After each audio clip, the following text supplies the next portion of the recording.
Gróplöntur eru plöntur sem að nota gró til þess að fjölga sér en ekki fræ. Plöntur sem eru ekki gróplöntur eru þá fræplöntur.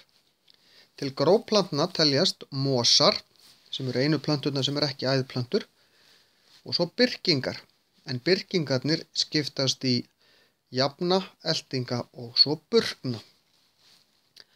En þessar plöntur, gróplönturnar, hafa ekki blóm, heldur myndast svokallaðar gróheyrslur undir laufbláunum og gróin eru svo það sem verður svo að nýjum plöntum alveg á svipaðan hátt og fræin, en samt ekki því að gróin innihalda ekki auka næringu fyrir fræið til þess að vaxa eins og fræ gera, heldur vexur upp svokallaður gróliður, en það er töluvert flóknara mál.